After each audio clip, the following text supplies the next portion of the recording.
Hi mamas, I wanted to give you guys a few tips on how to modify the maintenance videos for pregnancy or postpartum.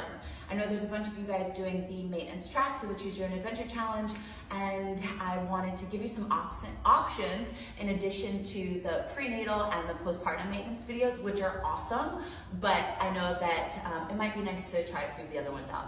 So if you're pregnant and postpartum, still breastfeeding especially, try to remember that you've got a lot of hormones, a lot of relaxin affecting your joints, and you want to be careful not to overstretch.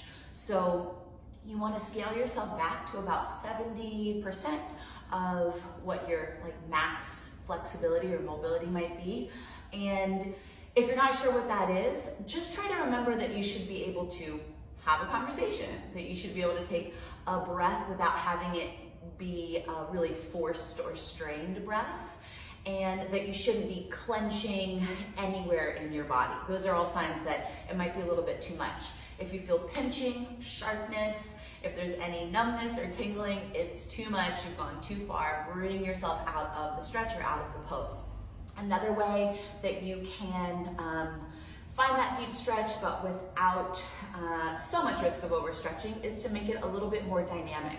So rather than a static hold, let's say you're in a lunge where we might be sitting in this pose for, I don't know, a minute to 2 minutes, you can make it a little bit fluid. So come out of it, soften into it, shift your weight around. That way you're not just dumping and sinking into those joints.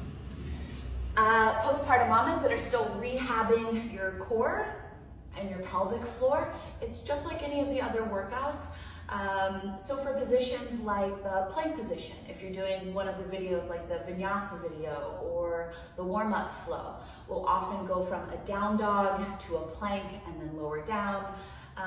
That might still be too much for your core. So if you find yourself really bracing forcefully outwards or downwards into your pelvic floor, it's too much. Modify it.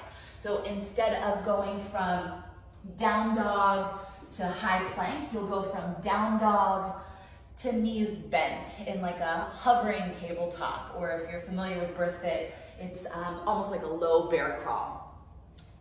Then for my pregnant mamas, you want to avoid deep twisting movements. So we'll do this one often in the videos where you are seated, leg crossed, and starting to twist through, like hooking your elbow or your arm over and around. Instead, you can make this more of an open twist. So open up the knee, I'll show you from this side. Open up the knee, start to rotate, keep your spine long, and focus more on rotating through the neck, through the shoulders, through the upper back, rather than down low into your belly. While I'm down here, I'll go ahead and show you what that would look like from the back. We do this one a lot also, where you would take that big deep twist through the low belly. You can still find a gentle twist. Just keep the knees a little bit wider. Let the knees sway to one side, to the other. You can make it more across the chest, turn your neck one way or your chin the other way. Just be a little bit more gentle with that. For those positions where you're down on the ground, if you're further along in your pregnancy and it's just uncomfortable to be down there, then adjust it. Make yourself modify so that you are in a seated position. You can use a bench or a chair. And but if you're comfortable down there, if it's okay for you, you're not holding any of those poses long enough for it to be a risk. Also, what else?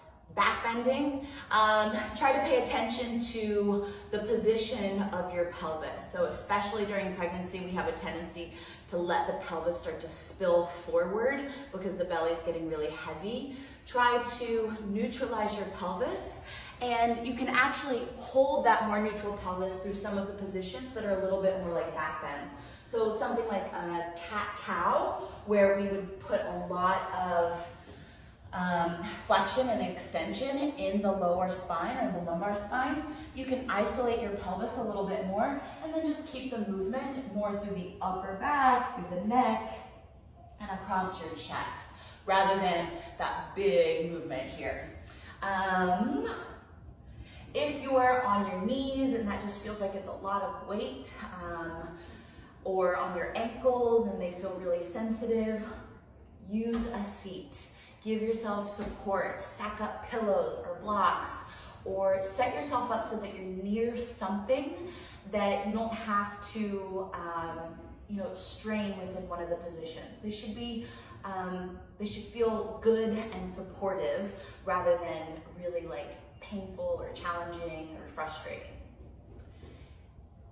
Use the benches or the chairs to help you balance, especially during pregnancy. Your center of gravity is changing a lot and the stability is changing. So give yourself access to a bench or a chair so that way you can focus on your breath and your alignment and containment rather than needing to focus on balancing or losing control.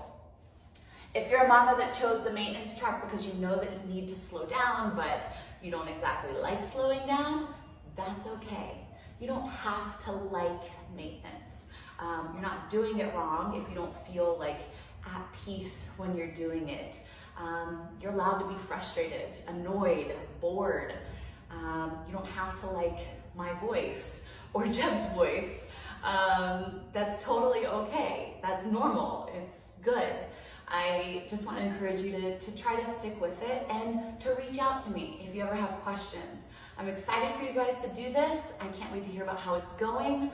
I'm going to put some suggestions in the comments for which videos you don't have to modify quite as much, and which videos might serve a more specific purpose for you in either one of those seasons. Okay, you guys, that's it. Have the best day ever.